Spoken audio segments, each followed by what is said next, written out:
Welcome back to another episode of the Rethink It podcast. I am so excited that you guys joined me here again for another episode, and this episode is going to be a little different. We are actually going to be talking about men's health and a little bit about urologic health because we're being joined by Dr. William Stiles, who is a board-certified urologist, doctor of osteopathy, urologic surgeon. So we are going to be talking a little bit about urologic health and how it's connected to brain health and what sometimes, urologic conditions will tell us about brain health. But most importantly, we'll be talking about men's health.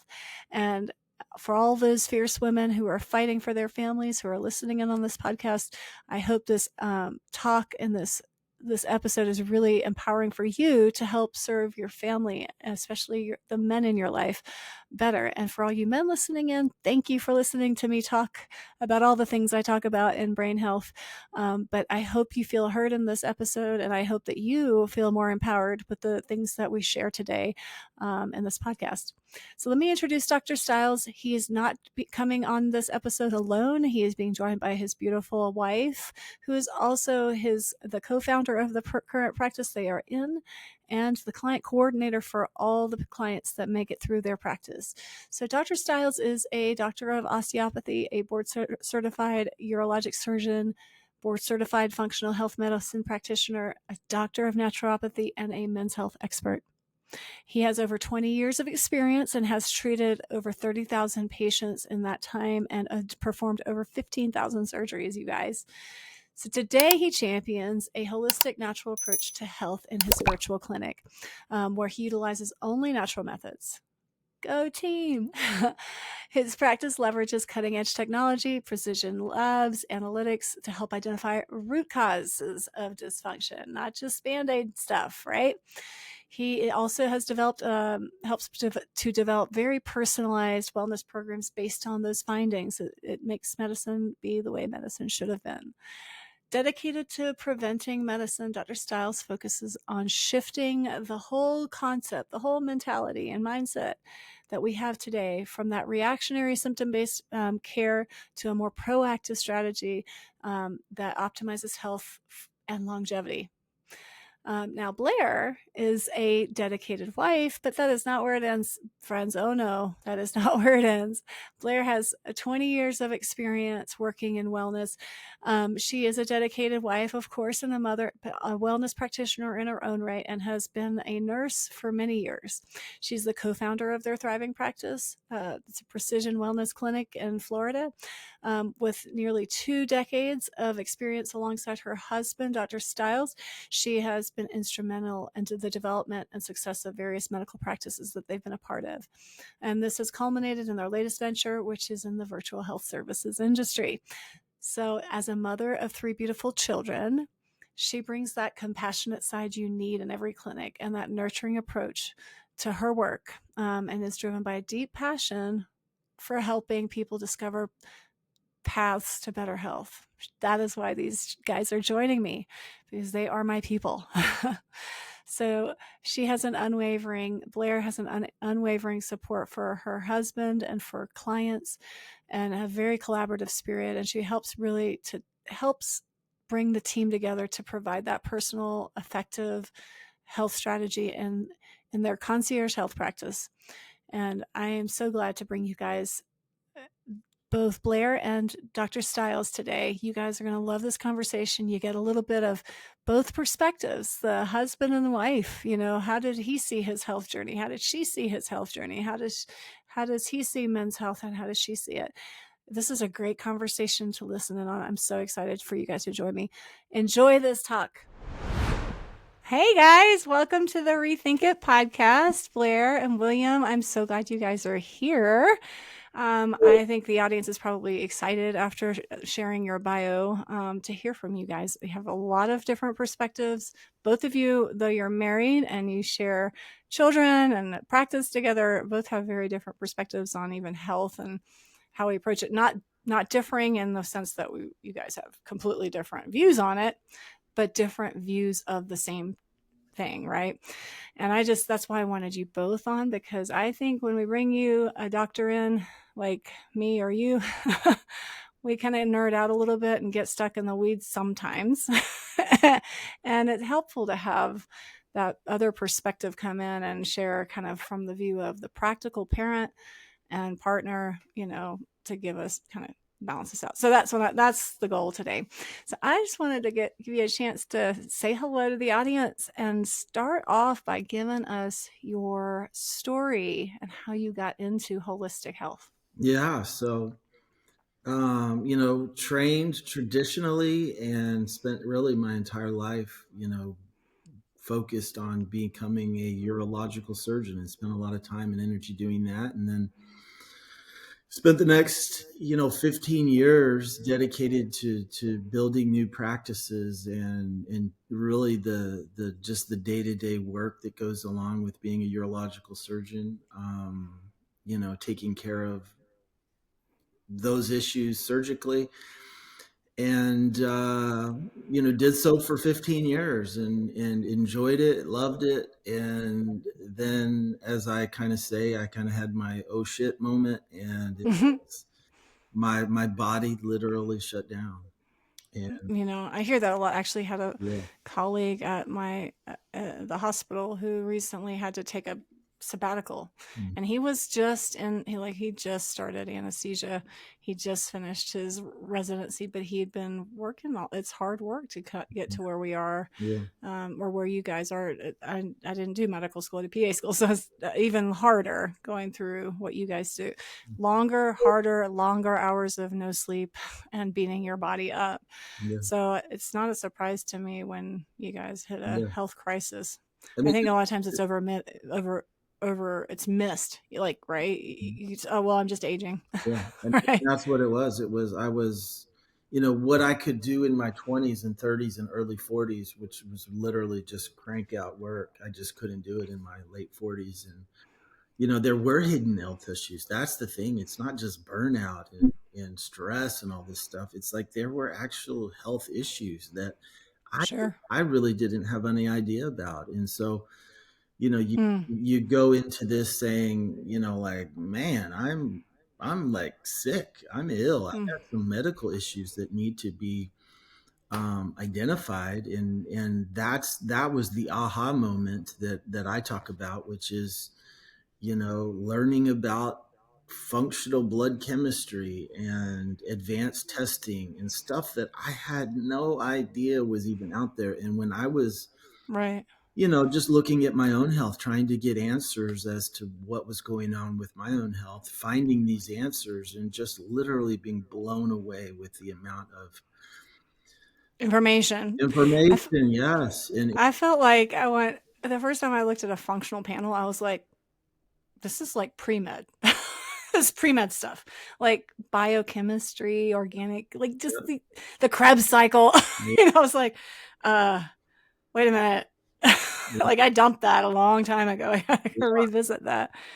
Right. And when you look at this kind of stuff, you realize that really what we're dealing with when we're dealing with a lot of health issues is we're dealing with metabolic dysfunction. It Mm-hmm. is the biochemistry, it's the nutrition, it's the gut, it's hormones, it's all these things that get off and imbalanced Mm-hmm. that contribute to development of these chronic issues.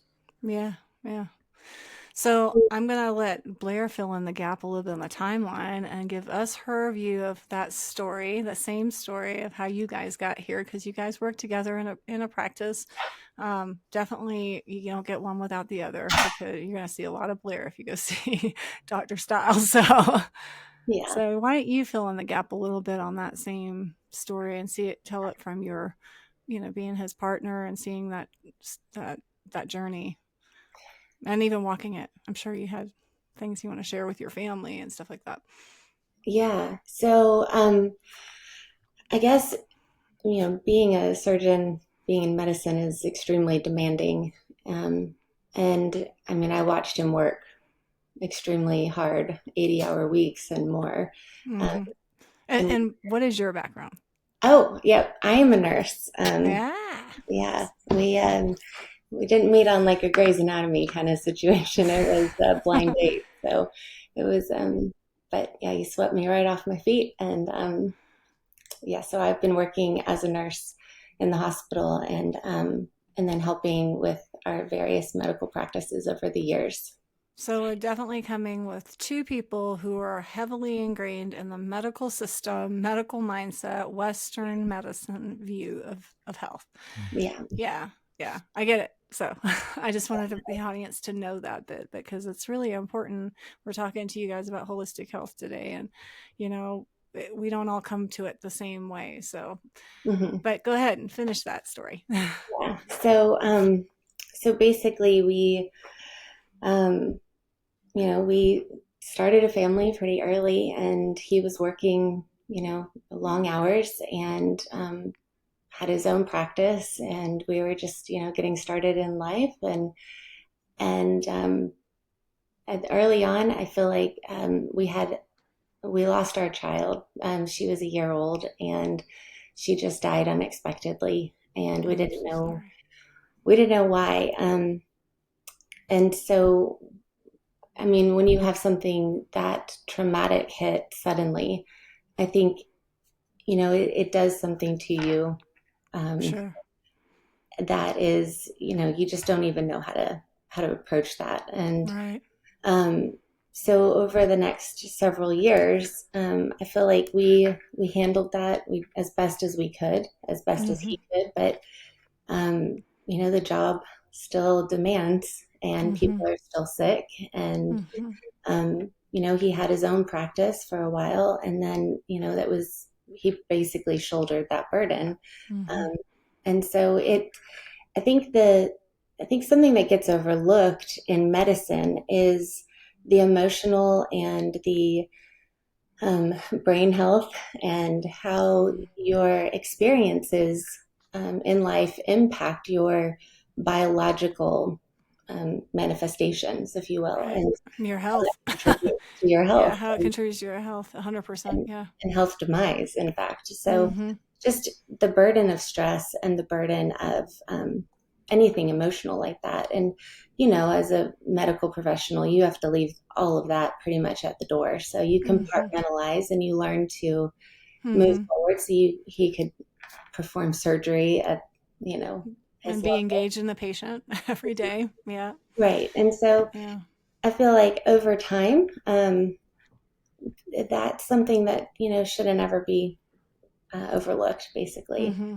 So Yeah. we, And I find it's interesting because I mean, I think the hospitals try, they do and I don't want to say they don't care, but they do give you the talking points. I work at a hospital, and I've worked at several hospitals, and it's always the same. Like they do say we care about our providers' mental health or emotional health. Is there burnout? Let us know. But then the answer I find is do more. There's more to do. Like it's not really support, and I'm not sure that they are really designed to be able to provide that support, right? I mean, not from the Western mindset. I don't no, think so, but that's just my opinion. yeah, there's Yeah, definitely a deficit there, yeah, Mhm. but I feel like it's getting more attention nowadays. yeah, yeah. So fill us into today. So how did we get from that Yeah. extremely traumatic situation? Like that's a lot. I mean, going through medical practice is one thing, being busy is another thing, but experiencing that kind of trauma in your family, not nobody handles that, experiences that alone. Mhm. um how do you, I mean, obviously you were saying when you got to the point and you had your aha moment, your health was really struggling, you were really dealing with health issues. Mhm. How much, I mean, do you think that had a lot to do with it? Like just not I know dealing it was a with. part. I mean, obviously, we know that, whether it's an exposure or it's unhealed trauma or whatever it is, things that happened 10 years, 15 years, 20 years prior can have an effect. In utero. Yeah, even that, like Yeah. it can have a big effect. And so, I won't say that that played a huge part. Mm-hmm. I think it played a part, but when you look at the health data that I collected, it was clear my body just wasn't. I mean, literally, I was more hormonally a female than I was a male. by the time you had your mom Yeah, because crisis? at the crisis moment, just Mm-hmm. my estrogen was elevated, my testosterone was, In the toilet. in the toilet, and Yeah. I wasn't methylating, and I had poor nutrition, and I had gut Mm-hmm. issues, and Mm-hmm. everything that everyone describes. It's low energy, it's Mm-hmm. poor sleep, it's stress through the roof, Mm-hmm. and then you add in the dietary stuff that Sure. I would eat one meal a day. I wouldn't eat breakfast, I wouldn't eat lunch. I'd come home and eat 5,000 calories and then get up and do it again, and it was this pattern of Of just bad yeah. lifestyle, diet, nutrition, all of Yeah, it. Yeah. and it all caught up, and Yeah. And it always does. yes. But in our traditional model, the answer when it does catch up is to medicate you, right? And that medicine is a permanent thing. Right? It's not like it's going to reverse your direction of health. It's just going to band-aid, stopgap, and kind of stop the major issue right at that moment. But that medicine's never going to go away. And And that's where it was for me, like literally, because that's all I knew was medicine and surgery.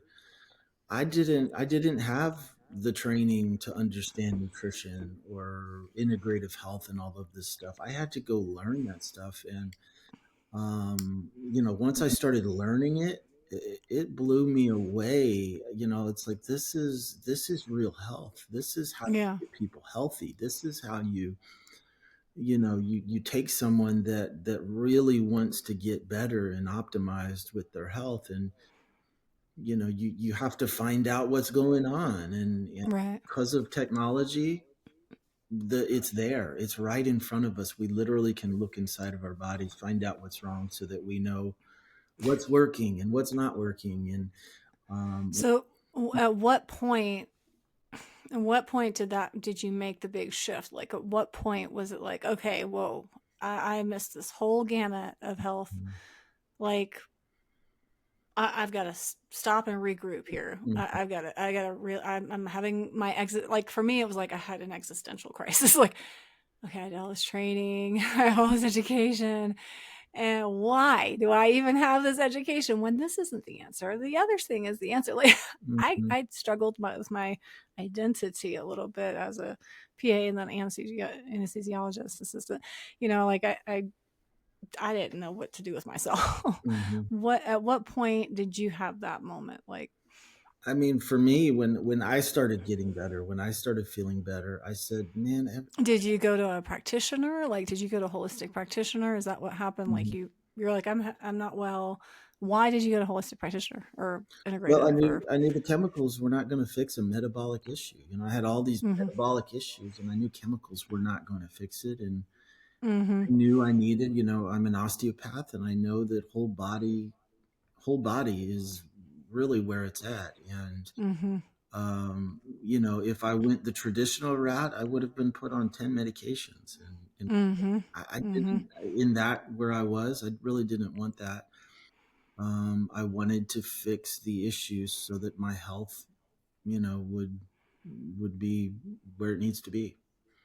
So your own health journey is really what motivated you to pursue a different direction. Yes. Yeah.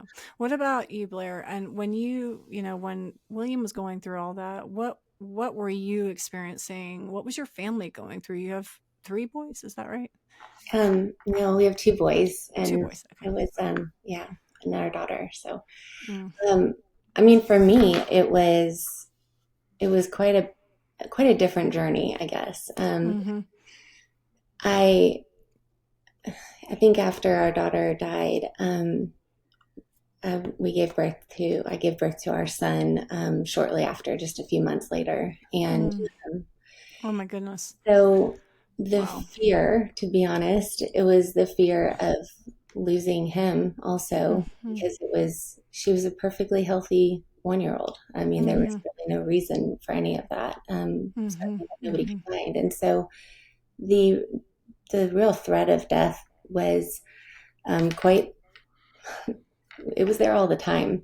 And Mm-hmm. it Mm-hmm. pretty much dominated my life. Mm-hmm. And so I feel like, I took that mom role of just trying to do anything I could to protect our children. Mm-hmm. Um, and so for a period of time, I guess I looked into some things, but really, I think it took me a long time to be able to research very much. There was a lot Sure. of grief and a lot of fear, and maybe Oh yeah. finding information or having to face information that Face information that maybe made you feel guilt, like you had guilt associated somehow that you could have prevented it. absolutely, like, this was Mm. my fault somehow. That was so. This is That's a quite a really different hard journey. journey. Um, Mm-hmm. but anyhow, that, because you feel like you're the one that is the main. I mean, I was at home with her all the Mm-hmm. time, and now I'm at home all the time with our son, and Mm-hmm. so you just want to do the best that you can. And I'm so sorry. That's so hard. um, thanks. Well, you know what? I think in hindsight, we can say it has been part of our journey, and it has not taken us down. We were Mm-hmm. able to um, learn a lot through the last several years and Mm-hmm. come out with a bigger purpose and passion from the pain, Mm-hmm. basically. Sure. So we've endured quite a lot of different Mm-hmm. struggles along the journey. Right. But I mean, I would of course change it, but at the same time, Sure. what we have found now is a way to really help people heal. Mm-hmm. Mm-hmm. And so it was really through a lot of that personal motivation to Mm-hmm. prevent death, really at all cost, Yeah. Yeah. and for my children, And and find out heartache. how can we protect them, how can we build up their immune system, how can Mm-hmm. we prevent a fever, how can I mean Yeah. anything. Yeah. It got a little Yeah. crazy at Yeah. certain times, but um, and And we're what talking about, going from nursing and medicine mindset where we're like, my baby has, like, I shared in my earlier podcast kind of how I got here. I mean, my first son got Tylenol, Motrin, antibiotics 4 or 5 times in his first year of life. I mean, just, he got all the things, all the vaccines, all the things. And he yeah has the one that still struggles with the most with his health. His testosterone, we're going to talk about this, is in the toilet. It's not great at 20 something years old when it should be at its peak, right? And just being motivated as a mom and a practitioner, I kind of understand both of your worlds here, because really what motivated me was trying to understand how to care for my kids and hmm my own health. So I get it. yeah Um, that's a hard thing, and it is hard to confront, because a lot of, like you were saying, along the way, I was like, I mean, I did everything they told me to. Like, I didn't know antibiotics wrecked your gut and affected your immune system so badly. And I gave it to him like every 3 months when he was a baby, because he was sick all the time, hmm and steroids, and albuterol. Oh, I didn't know albuterol had fluoride in it. And that was probably not good for the sympathetic nervous system to a child, yeah just all the things. So yeah, I understand. And for sure, you I understand the guilt that sometimes we may end up taking on that's not appropriate. You only can do um, the right thing when you have the information. Like, you do the right thing with the information you have. So at the moment, that's the information I had, and I did the very best I could with that. hmm And I think you did too, and William did as well. And the motivation and the heart behind it was right. I think what motivates us to go to medical school, PA school, is because we care for people and we want to heal them, right? We don't want to be, just drug pushers. That's not what we actually want to see. Quality of life and healing for people. And what motivates a mom is protecting her kids and giving them the best quality and opportunity in life, right? yeah Yeah. So that's huge. And then 2020 happened. Right? and then 2020 happened. Then 2020 happened. And I think we met just on the heels of that, in our professional training program. And you guys were sort of trying to create a program geared towards some urologic conditions. So um, let's talk about that a little bit. How did you What was the goal, or where are you now?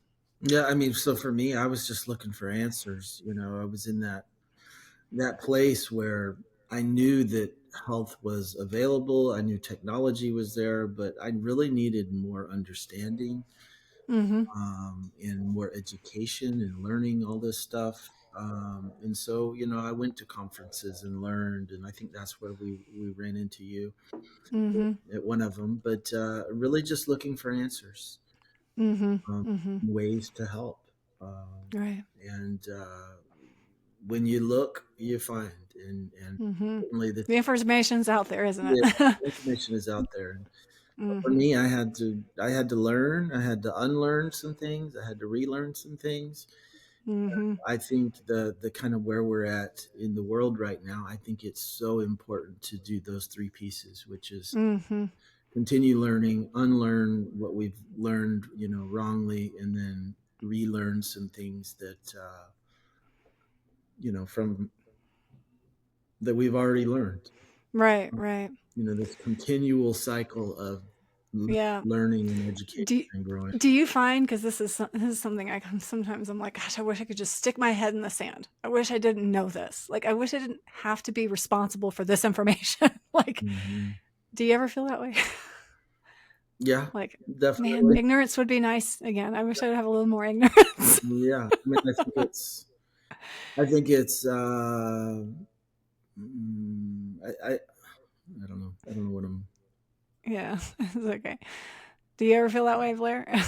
I just Yeah, I absolutely. come across that often. I'm like, ugh, if I Yeah, for didn't sure. know When I'm that, I trying wouldn't. to, you know, if I, Because what we do is, like, we find information, now we have to act on it, right? We're responsible for that information. Like I just said, you're only responsible for what you know. So sometimes I feel like there are people that just would rather not know.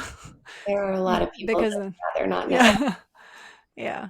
And sometimes I'm one of them. I just wish I didn't know, and it would be easy just to not have to be responsible for that information. And because the information demands an action, at least in my mind, when I find out that grounding is tremendously good for harmonizing the Bible. Now I really got to find a way to incorporate grounding into my lifestyle, like, and if Hmm. I don't, I don't feel guilty, but it just annoys me if I can't get the time. And then I'm annoyed that I knew. For sure. I'm just honest. Yeah, I Um, know. so let's talk about how, what is your model in your practice today? Who do you work with, and how do you work with them? Well, right now there's two main groups that I work with. One is I work with young men, probably 25 to 45 in that age range. Hmm. There's Hmm. a few years either way with that, but really people that are serious about achieving health, and they're Hmm. serious about transformational health, because when I get connected with someone, we hit the ground running, and we're doing a lot of things, as Hmm. you know Hmm. it's not it's so different. It's such a different paradigm than the Western world. It's not, here's a pill, come back in 3 months, let's see how you're doing. It's, let's work with diet and lifestyle. Let's see what's going on metabolically with the assessment portion. Hmm. Let's look at your gut. Let's look at your hormones. Let's look at your nutrition levels. Hmm. And then, you create a program. And so Hmm. probably one of the greatest things that I do is I create 6-month programs for people that literally take them from ground level to transformational health levels. And um, it's been helpful for so many people, Yeah. and really giving them their lives back and helping them achieve whatever goals Yeah. they have Goals we have. in life. Yeah. I'm while you were talking, I was kind of thinking. I recently FaceTime with my grandparents. They're in their late 80s, early 90s. If you can believe it, they actually FaceTimed with them.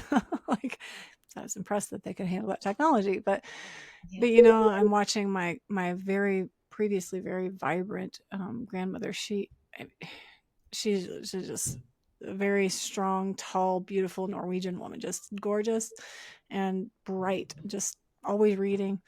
but she didn't know really what was going on when I talked to her. She was pretty confused. She knew who I was, and she was very out of touch, and in a way that her quality of life was significantly reduced. Let's just say that, Mm-hmm. for the sake of protecting her, you know, her honor or whatever.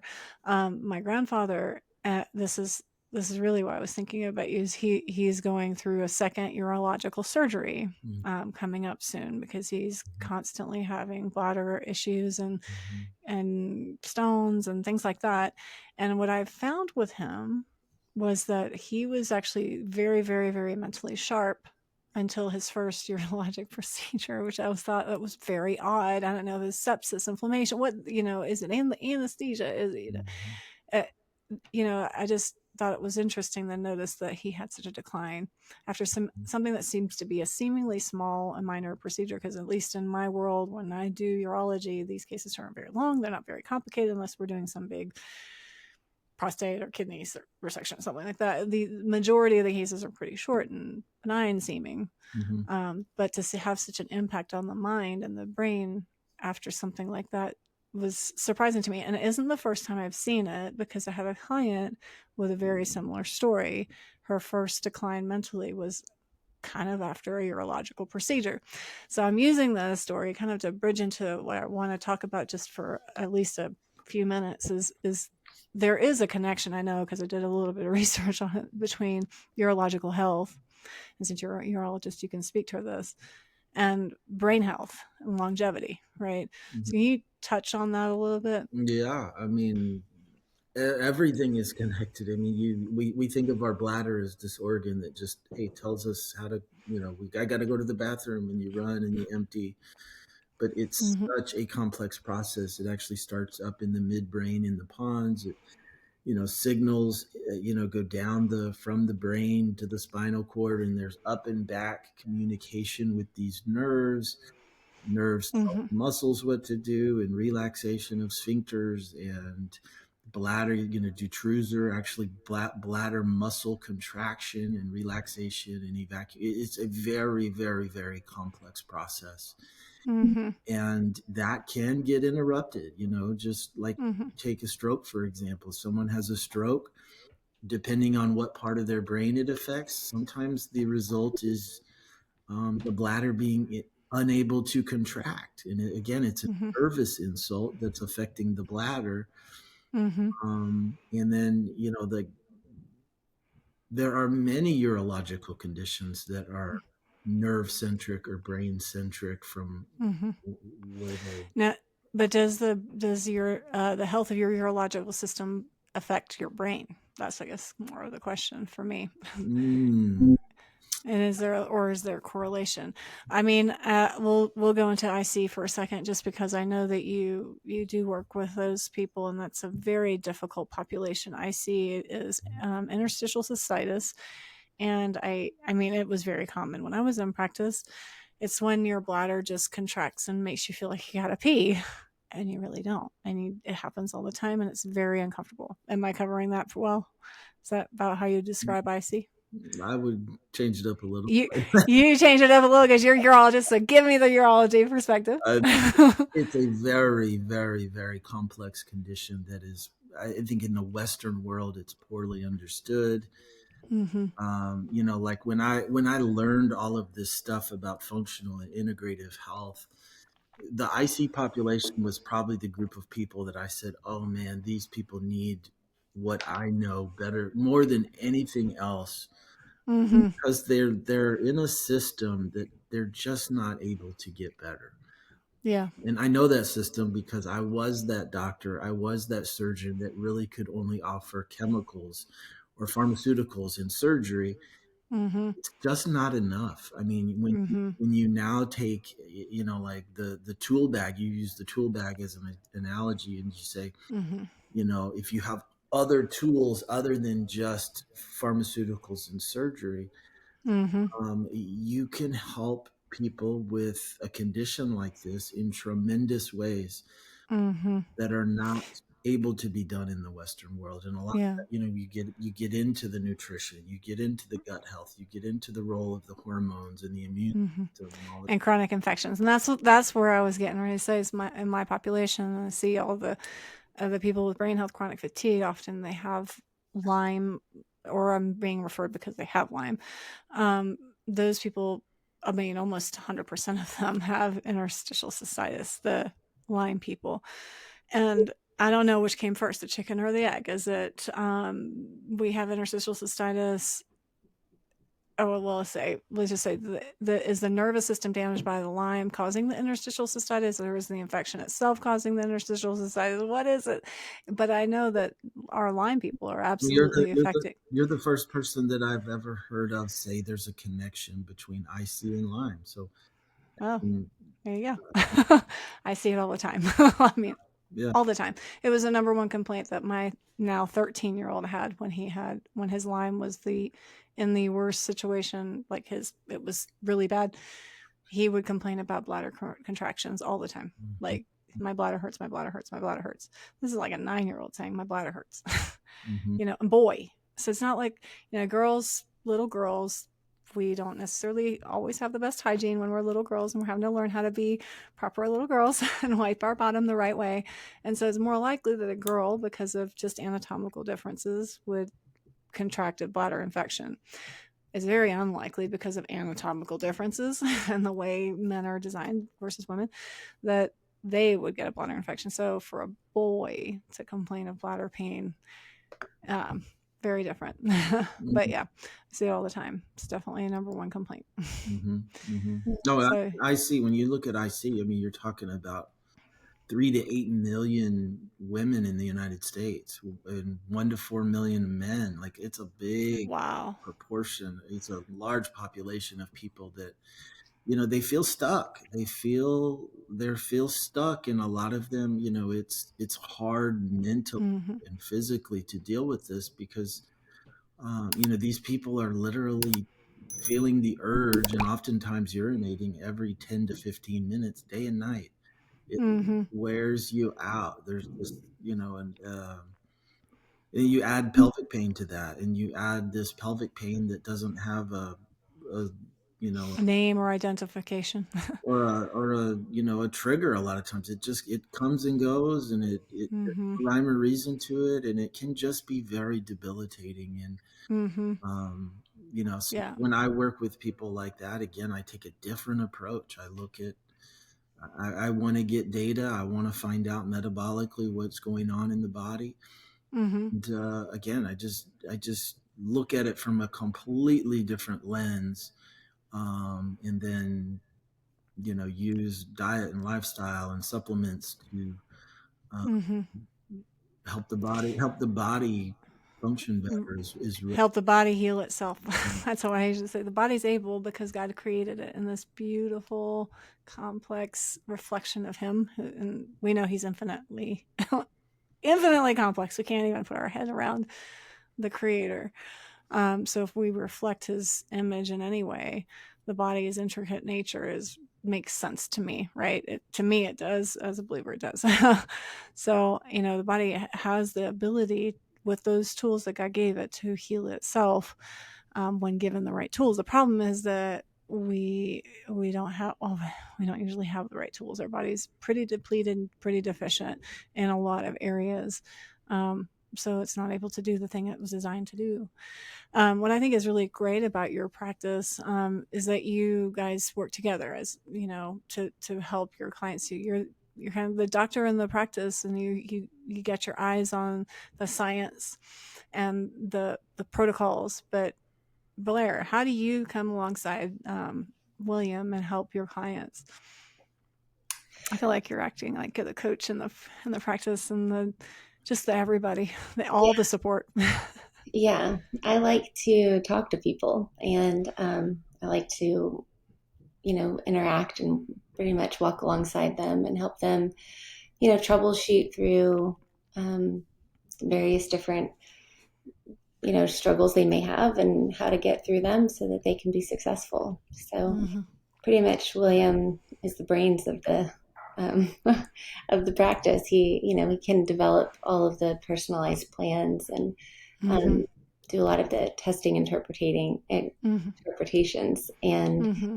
I just help in the in between places. And Well, I so, think what's so great about it, can you imagine if as you were walking through your health journey and you had somebody kind of demystifying what you saw, kind of helping give you perspective, a very different perspective, and reiterating the new information you learned. Like that's one thing that I've found that is so helpful because people come into this very what just like us. I mean, it's not like, okay, yeah, maybe I have the medical background, but everybody's trained in Western medicine. Everyone, like the whole society is yeah, like, go get Tylenol, go get Motrin, right? I mean, so it totally makes sense that it helps to have someone come along and restate again and repeat maybe in a different way the information they were just given that might be blowing their mind from their doctor, right? yes, So I think that's super valuable. Do you find you do that a lot in your yeah, practice? yeah. Just learning how to make some better analogies so people can understand. Just really, if I feel like it's putting everything into a new framework. Um, Yes, that's exactly and it. you have to know how to rethink health and wellness, and Yeah, even just how to think about how the body works, that it's not yeah, separate. Um, yeah, your organs are not separate, just like we yeah, separate out specialties, um, but they're all this cohesive, beautiful system yeah. that is designed to be flowing and work in balance. And Mm-hmm. too many times we think and just target one area Oh and yeah. neglect the I mean, rest. we have a urologist, a gastroenterologist, a cardiologist, an endocrinologist, Yeah, because we just, oh well, that's that specialty, and they'll deal with your one organ because it's all by itself, right? right. Like, And I don't it's think that being a specialist in one particular area is necessarily a terrible idea. I mean, you can really right, be right, the right, expert there. right, Um, right, right. you want them to be the expert, but Mm-hmm. I think the approach sometimes is just um, too dismissive of the The whole rest of the person. whole, yeah, exactly. Couldn't say it better. So good. Thank you. Sure. Yeah, I think that's huge. So I'm glad that you guys work in the model that you do, kind of being, you don't. I'm glad that you don't just do a one appointment model or you just do the one and done thing. That you took this even further. You didn't just change your whole, practice model in the sense of like I'm going to swap out for drugs and use natural things. You change your whole practice model altogether to be engaging your clients in education and walking this lifestyle change that's the biggest thing out with them. That's huge because that's where their empowerment comes. Like, don't you feel like that's a situation? That's how I see it. Absolutely. I mean, the whole idea is to create healing, Mm-hmm. and healing that will last and continue. And so, in order for that to happen, you really have to be committed to the process for Mm-hmm. an extended period of time. And you need to at least be doing, going through the protocols and be dedicated to that for enough. I kind of like to talk about it, the cell turnovers, enough times for the cells to rejuvenate, become healthy, make new Mm-hmm. healthy cells, and change that internal environment Mm-hmm. so that you have cells that are able to connect and communicate in an Mm-hmm. environment that is free from interferences. And then Right. you really start seeing those massive changes inside Mm-hmm. the body. But that takes time. And Mm-hmm. people need to realize that. And I feel like that's one of our biggest hurdles that we have, is to try to explain that approach, that concept, and so that people will understand this is something you need to stick with. It's not just one appointment, get a pill, see you in 6 months. This is very intensive. We're really trying to get you over the hump, bridge that um, bridge that space for you, Mm-hmm. and then teach you how to maintain it so that you aren't dependent on a system indefinitely, but that you are able to take your own health into your own hands and have more control and autonomy over your own body, which is beautifully and wonderfully made and is Amen. very able to be healthy and heal.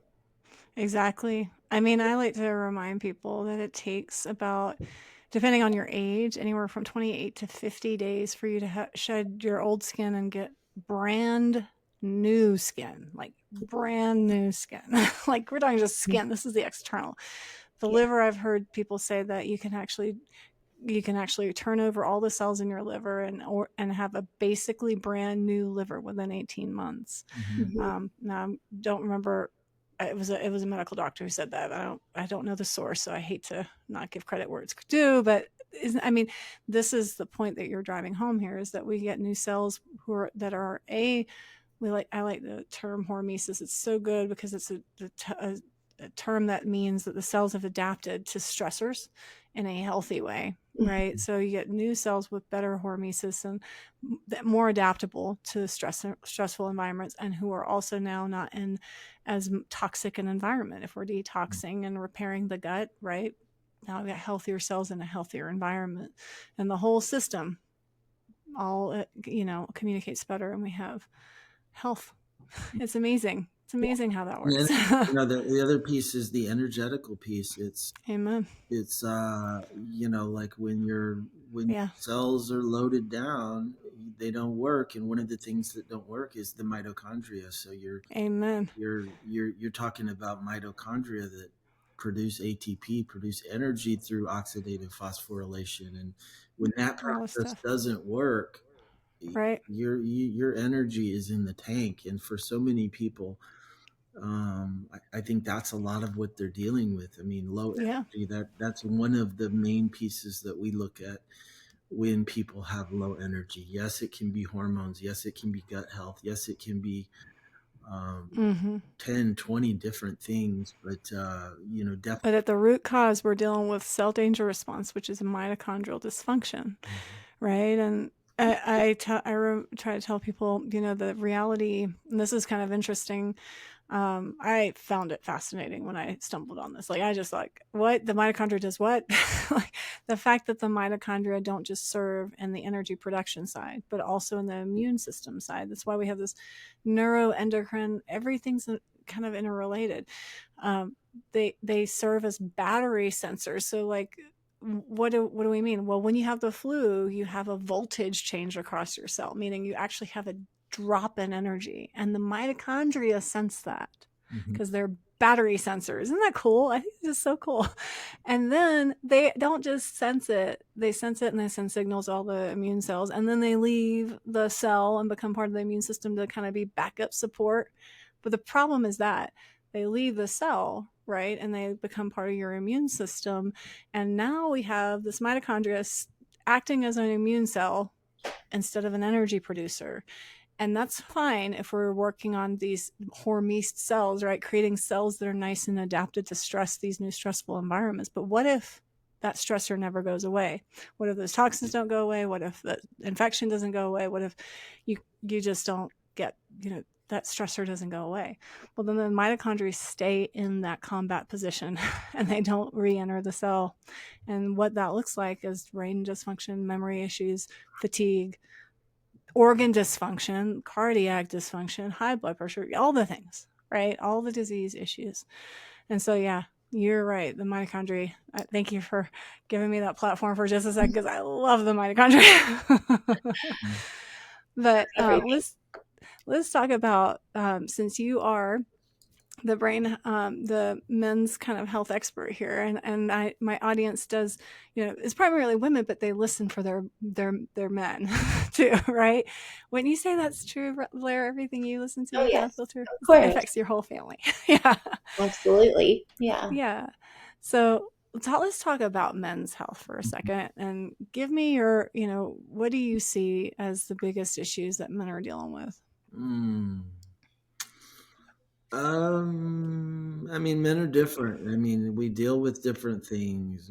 We're built different, and not that that's good or bad, but like we're just Mm-hmm. different, and Yep. our needs are different, and our hormones are different, and That I think for me, like the hormone piece is such a big piece. 100%. Yeah. And, there's so many things that can alter our hormones. Yep. And you see it across the country and across the world that men's hormones are really suffering. Right. And the downstream effect of hormonal dysfunction is, now it's erectile dysfunction. Now it's heart issues, bone issues, Mm-hmm. energy issues, brain fog and mind issues and things like that, because all of that stuff, you need adequate hormone support for those systems to function. And so, I think that's a deficit that's, Would you point to one area that causes that hormone disruption? Like, do you think it's more like, is it the environmental issue, like xenoestrogens and all our pesticides or foods or? I think it's easy to go to that just because I think that's what we see. But I go back to Mm-hmm. nutrition. It's really getting back to the simple pieces, the simple building blocks that are missing in our bodies.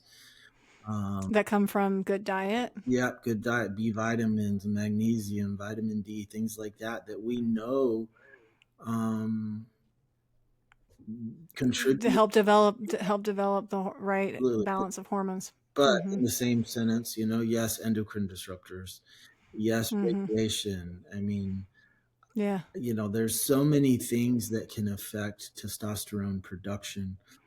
Yeah. Even stress, like you get really high stress, you get really high cortisol. That's the first thing that's going to go is your testosterone. So, Right. it's That's that rebalanced. cortisol steal. So Mhm. our pregnenolone just drives into cortisol, and then again, every other hormone gets the deficiency of that pregnenolone Yep. available to make testosterone and estrogen and all those healthy things. We talked about that at a previous podcast. Right. What do you see in Blair? What do you see in your practice with the guys that you guys are helping with?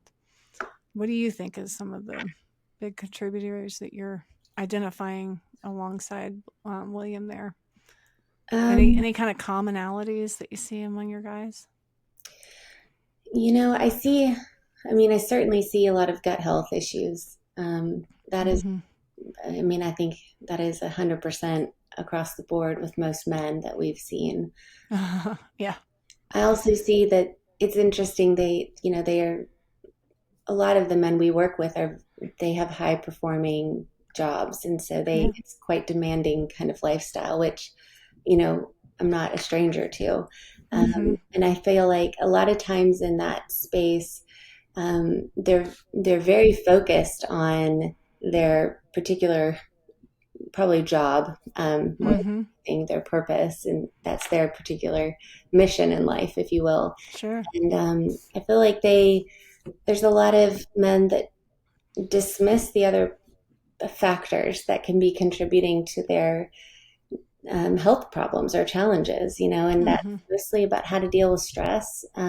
Sure. And I think that there's a lot of burden in our society now that men are not really supposed to talk about their feelings, that they're supposed to just Mm-hmm. suck it up and, um, Mm-hmm. just sort of a different way of thinking about how you should have a good balance in your emotional and mental health. And Sure. so I think it's an under cared for place in Mm-hmm. a man's. 100%. Yeah. And I think, Suck it up and deal with, don't share your emotions. And also, by the way, society is going to make you look like the bad guy because you're a guy, and you just got to deal with that too. I yeah, I have a real heart for men. They have a unique risk factor, 100%. Yeah. yeah.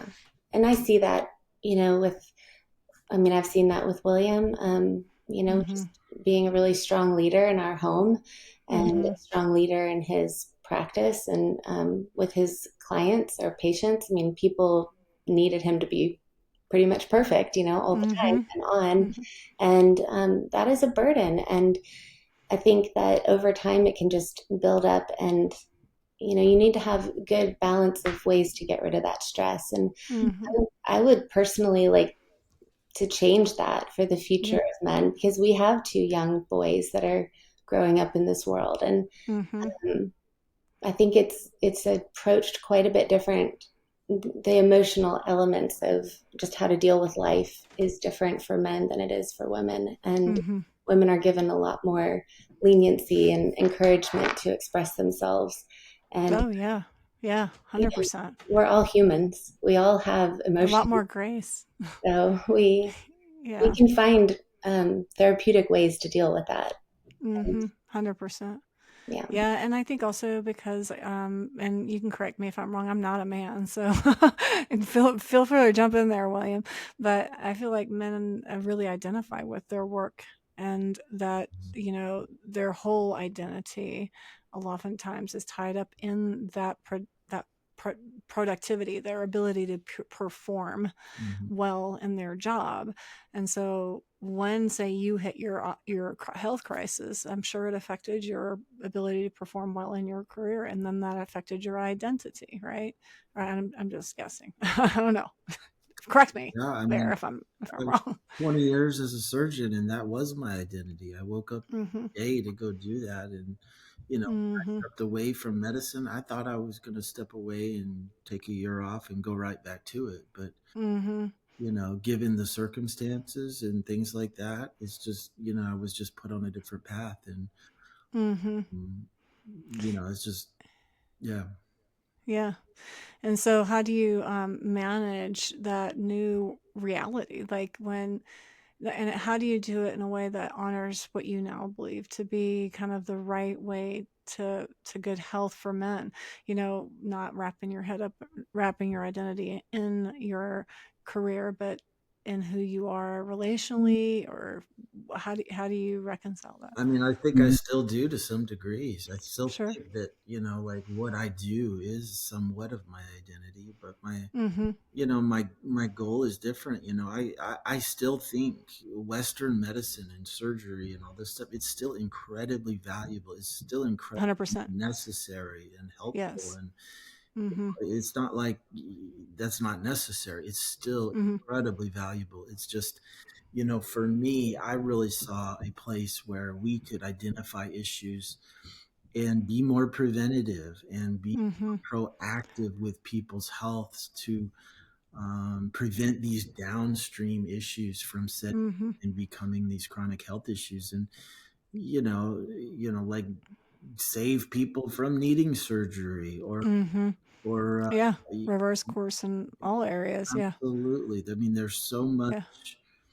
And again, it's data driven. Without the Mm-hmm. data, without the technology, without where we are right now with those areas, I don't. Mm-hmm. This stuff is not as possible. But because of that stuff, I mean, it's really driving new change Yeah, for sure. into the healthcare space, and Yeah. it's allowing people. I mean, I talk to people all the time, and this is what they want. They want Mm-hmm. health. They want to achieve health. They Health is wealth. I tell people, like, it's this, you just need to put it in the same category mentally and categorically as your 401k, because who cares if your 401k has $10 million in it when you retire, if you've got a deficit in your health that is going to require all of your resources to care for you for the rest yeah. of your retirement. I mean, and this is a shift that we have with a lot of people we work with is they don't Mm-hmm. want to spend money on their health, or there's a Mm-hmm. block. They don't see the value in Mm-hmm. spending money in their health. And I don't have enough time to try to convince people that, hey, this is really, really worth it, and you're going to feel better and do better and Mm-hmm. perform better. And I mean, Mm-hmm. people that get it, all I do is I say that, and they're like, I'm ready to sign up. Yeah. I'm ready to Yeah. do this now. But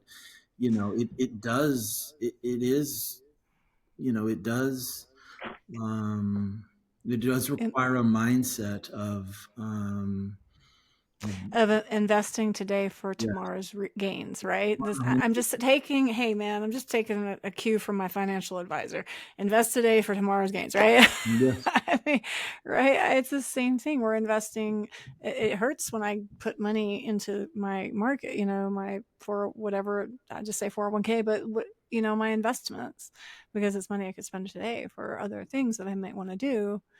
But the gains are better. The gains are are significantly better. And the same thing is true, except on a even, I would say, exponential level. You don't get 10%. You get your quality of life. Like you get to keep your independence when you're 50, 60 years old. I mean, the new data on dementia is shocking. We were talking about dementia in the late 30s, 40s, and 50s. That's insane. Mm-hmm. So, the investment in health, you can't understate it. And we talked earlier this week, but about the fact that, when we rely on the system, the healthcare and insurance system. So I wouldn't say doctors are better, Western medicine's bad, but there is some things that could be better in our healthcare and insurance system, because they're really designed for profit, not for the betterment of patients. And you can see that in the way that that's shifting, and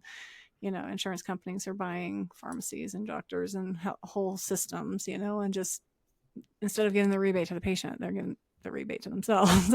I mean, that's a whole nother story. But you know, when you take ownership of your health, and you can tell me, I mean, if this is what you see, you see exponential health changes, and they last. They're not temporary, they're lasting. Mm-hmm. And I think the fascinating thing, because as a mother, and maybe you can tell me what Blair, what you see, because again, you're bringing that perspective in, as you learn more, who's impacted by that. It's not just you, it's No. tough. It's you, your kids, your mom, your dad, your aunts, everybody around you, because you can't help but go, did you know? Did you know this? And then they make small changes. And this is like that sharing of light, that opportunity we get to have, where we just to get to plant a little seed and let people really have life changes, changing people's life. I think it's such a ministry to me. 100%. Yeah. 100%. Well, tell me, just to kind of wrap up our time together, what are some of the main things that you would do with, say, our typical 30-year-old, maybe 40-year-old high performing male, like who's struggling with the end results of all that toxic burden, neglect of his body, except for working out hard.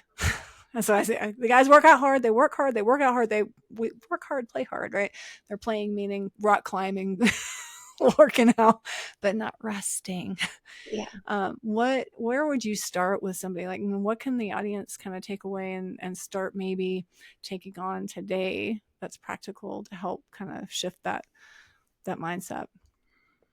I mean, I like to start simple, and so I say, work on the what I call the in and out concept. It's what you're putting in and on your body, making sure that what that is supporting and helpful to your body. And then on the outside, like, are you getting rid of waste? Are you hydrated? Are you, just basic things like pooping? Are you pooping? I mean, Are you pooping? it's just so basic, but at the same time, there's so many people that are imbalanced with that, and Sure. that's often the starting place. Yes, we do crazy testing, like advanced testing, like really dig deep and actually find out Yeah. what is going on. You take your car into the shop, and it's like, they don't just tell you what's the matter. They get in there and they look around, they find out what's going on, they hook it up to a computer and find out. Yeah. Our bodies are no different, and Yeah. the 100%. way we find out is through advanced testing. It's through Mm-hmm. looking, Yeah. finding, and seeing these issues so that you know what to address. Do you like to recommend people avoid any specific things, or do you recommend they eat a certain way? What's like one good Yeah, piece? I mean, I think there's probably 5 or 6 things that we recommend people avoid, and 5 or 6 things that we recommend people get. The avoidance are, Mm-hmm. obviously, sugar and high fructose corn syrup and fake Mm-hmm. sugars.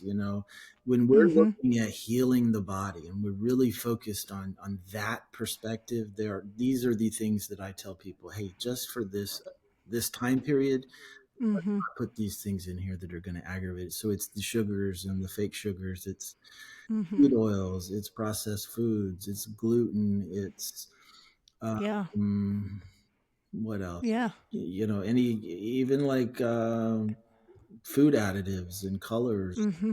100%. Yeah. MSG, and those types of things that are known to be inflammatory to the Yeah. body. Those are the things we really want to get out of the diet.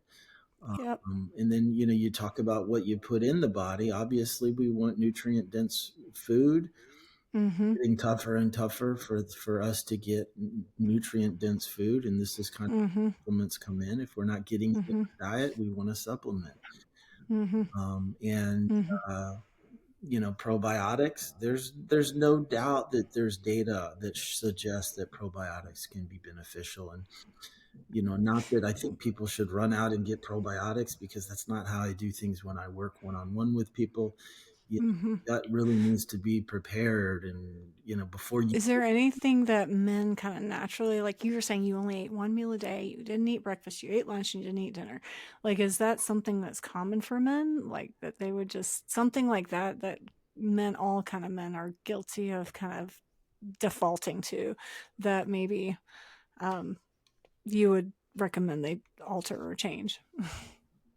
I mean, Blair's shaking her head, so maybe she. I don't know. Maybe Yeah. Is there anything that you would recommend? I mean, I think it's really, it could just, I mean, it's really personal, I think, for each person, how Mm-hmm. what's really Mm-hmm. appropriate for them. I mean, you could say it's great to fast. Mm-hmm. Certain situations that's not really appropriate. So Mm-hmm. I think it's really dependent. and On the that's person. the beauty of personalized health. You really Yeah. you can treat that individual and really give them a personalized care plan, which is Yeah. 100%. amazing. Which is not the 10 minutes that your primary care No, doctor would give you. no, And the unfortunate thing is that your primary health care doctor is the one tasked with the responsibility of kind of providing preventative health for you. But what we mean in medicine by that is, did you do your Cologuard? Did you have your colonoscopy at the right time? Did you have your mammogram at the right time? Did you get this test at the right time?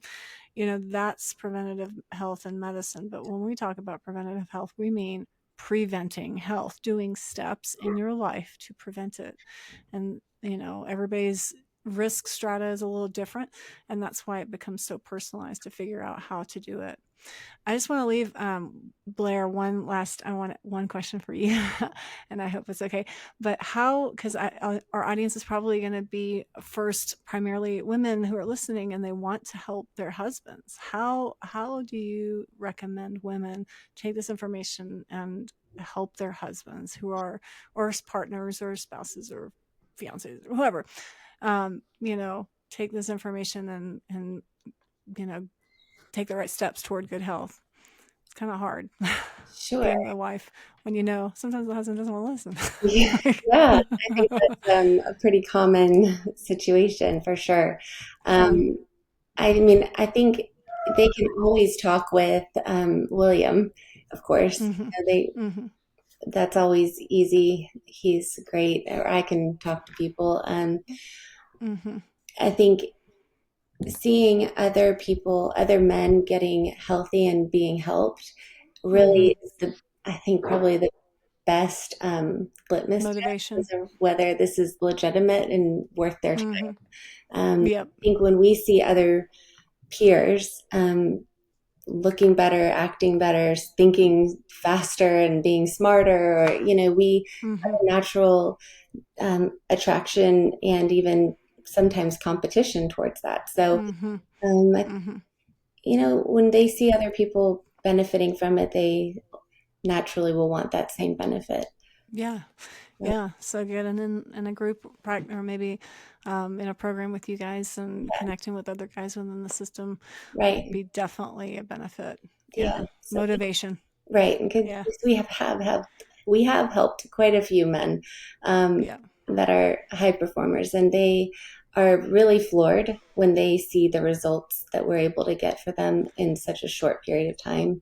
Yeah. Because I think one of the best things that we can offer is being efficient and effective. And Mm-hmm. so we just get right to it, get you results as fast as possible, and that's all the buy-in anybody needs. So That's right. That's right. yeah. Of course, you can share this podcast with your spouse and see that you're not alone.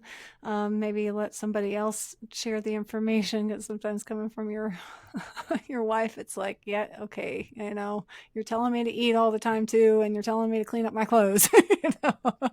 So what's the difference? Well, I really enjoyed this conversation. It was a really great one. And I'm so thankful you guys took time out of your day to connect with us here and to give my audience some unique perspectives specifically about men's health and health, and some of the proactive things that we can do to preserve this under-treated, under-recognized, under-supported population. You guys are valuable, just as valuable as us women. Please hear that. So important. I don't think we say it enough. I think it's the last thing communicated, if at all, in our culture. And I just want to thank men for being men and for being the defender in the home and the leader and all the things you guys do. It's good. And I want you guys to be protected and valued just as much as our women. So, and your brains are just as important. So let's protect those for the long run. Okay. All right. Well, that was enough for today. And I'm just thankful for you guys. Any last comments you want to leave with us, or? No, and of course, I'll put this information in the show notes, how you can get in touch with Dr. Stiles and Blair, and you guys will be a great resource for anybody listening. Thanks so much. Thank you. Talk to you guys soon. Thanks for joining me on the last episode of the Rethink It podcast, you guys. I want to leave you with a few announcements just so you can wet your palate, get you excited, because I'm excited. So, as some of you may know, I co-authored a book with my 13-year-old son about his journey through Lyme disease, which, by the way, is the reason I am here today, you guys. So you can thank him for being a trooper through those few very difficult years, because of what I learned through that, I pursued a higher education in natural health, and I work with people today in my clinic because of his journey through Lyme disease and seeing the helplessness, experiencing the helplessness that I experienced as a mother of a very, very sick child. The book is called Kids Get Lyme Too. One boy tells his story about trusting God through Lyme disease. So the book is absolutely telling how we discovered he had Lyme disease and what he learned along the way. It is a great book, being published by Westbow Press, which also, by the way, publishes your Bible and most Christian books. So I'm very excited to be partnering with them. We will be going live. We just finished the editing phase of most of the illustrations. It is a children's book, but believe me, the themes in there are appropriate for all ages. We talk about identity. We talk about identifying with our illness. We talk about the struggles of feeling helpless, what that looks like, how we struggle through that. They are universal themes that anyone can appreciate. And the illustrations are amazing. They have done a great job. I am so excited to see this fully come through. So we are almost there. We're like 75% to the way of to the way of publishing. And I'm hoping we will be publishing by the beginning of August. I was hoping June, but it just takes time to get it right, especially if you're dealing with a perfectionist like me. So I just wanted to get you guys excited. I want to get you guys thinking about it. And, if you're excited about this book and want some more information, just send me a message either on the YouTube channel, on the podcast, on my email, drsandy@sandybargeron.com, and it's Sandy, Sande. If you would like to pre-order, let me know. I'm not sure how that will work, but I will find out from my publisher. But for sure, let me know what you think about this. Be looking out for it. I'm excited to share it with you guys. Stay tuned.